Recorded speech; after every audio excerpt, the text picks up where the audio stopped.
മോളെ പഠിക്കുവല്ലേടി? ആ പഠിക്കോ മമ്മി. 12 മണി വരെ ഒന്നും ഇരിക്കണ്ട കേട്ടോ, നാളെ പരീക്ഷയ്ക്ക് പോകേണ്ടതല്ലേ. ആ ടെൻഷൻ ഒന്നും ഇല്ലാതെ റിലാക്സ് ചെയ്ത് പഠിക്കൂ കേട്ടോ. ആ മമ്മി എന്നാ കുറച്ച് സമയം പ്രാർത്ഥിച്ചിട്ട് വരാം. ശരി മമ്മി.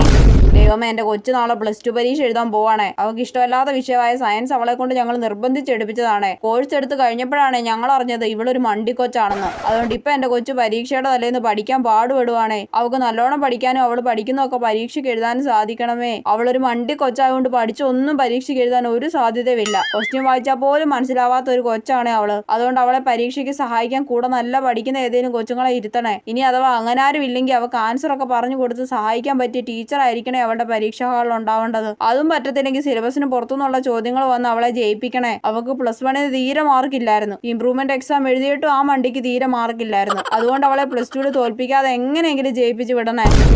മോള് ജയിക്കാൻ മമ്മി നല്ലോണം പ്രാർത്ഥിച്ചിട്ടുണ്ട് കേട്ടോ. Thanks mummy.